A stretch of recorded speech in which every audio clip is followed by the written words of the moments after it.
Hey folks, checking in for Module 6 right now.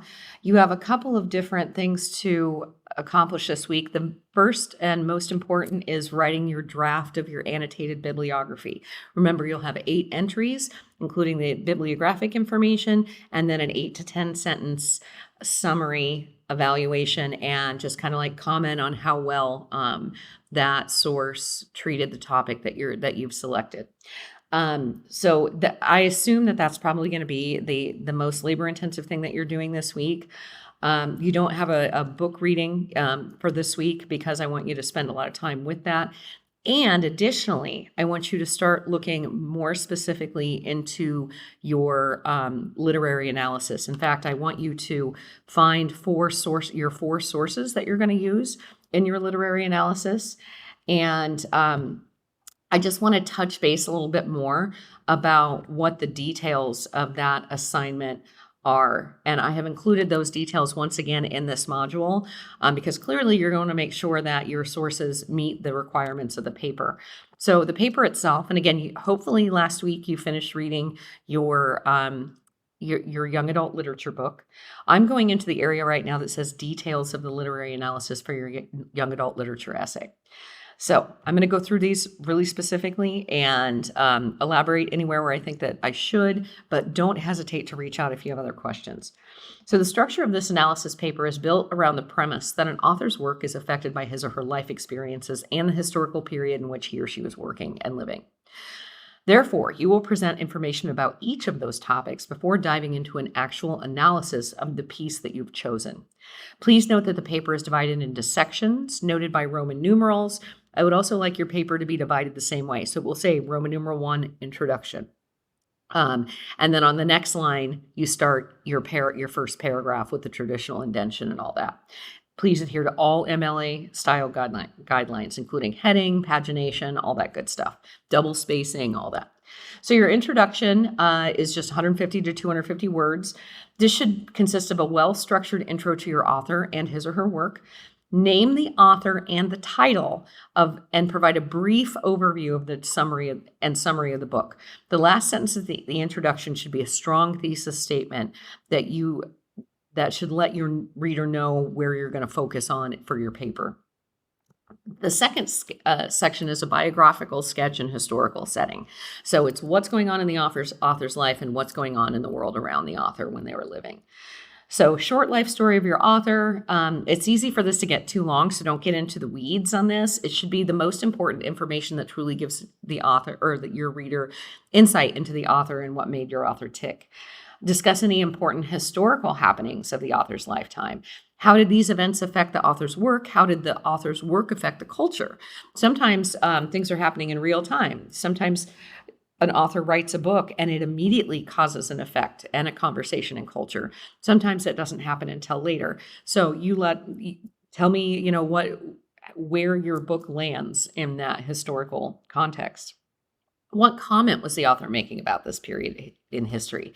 And even if your author wrote about a different time period, they're often making comments about their own period as well. So for instance, in the play, The Crucible, the play is set in the Salem witchcraft trials, but it was written in the 1950s during the McCarthy hearings where Senator McCarthy was accusing people of being communists and ruining their lives and all of this. So this play was written actually again, as set in the Salem witchcraft trials, but it is a complete parallel and allegory to what was happening during the McCarthy hearings, and anyone who read it at that time would completely understand that connection. So just be aware of that if there's something like that. Now, the third part is the analysis of your writing, of the actual piece that you're looking at. So I'm going to go really specifically into this to make sure it's clear.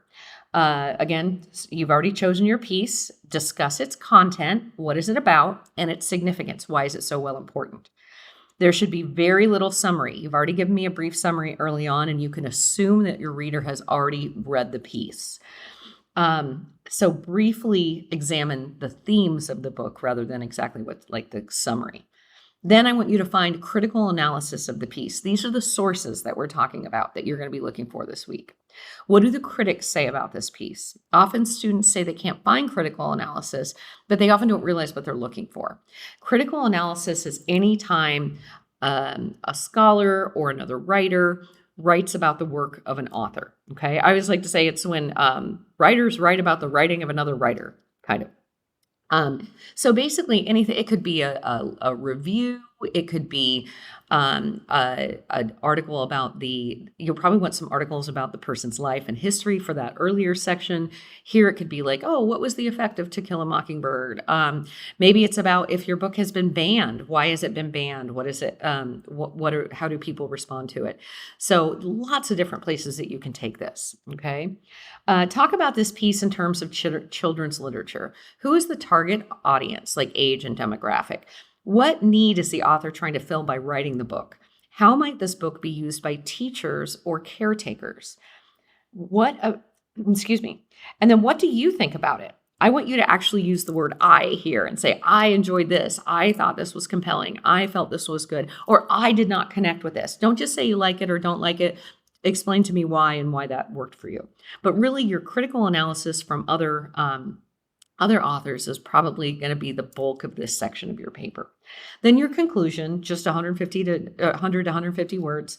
A good conclusion ties all main points together and leaves the author with a lasting thought. In this paper, you've looked at the author's life, the world that your author lived in, and then a sample of your author's work. In your conclusion, you should tie all of these together by making a statement about how these are all related. So great, we've read about this, we've read about this, we've examined the literature, therefore, this is my parting thought about this author and this work. Maybe it's, I think all people should read this because it teaches this, and this, whatever you think. Okay. So here are those closing requirements, making sure this is the minimum of what your paper needs to be. You must adhere to the word ranges for each section of the paper. So for instance, that means the bare minimum is 800 and the max is 1150, and that's without your works cited page. Your correctly formatted works cited page must list at least 4 different sources. You must include some non-internet sources. So when I say non-internet, that's just like a Google search is non-internet. Or excuse me, a Google search is internet.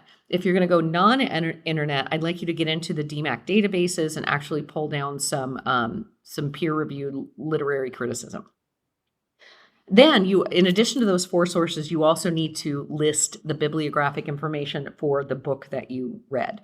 So if it's The Giver, you're going to, you're going to list all the stuff, the author, the title, all that good stuff.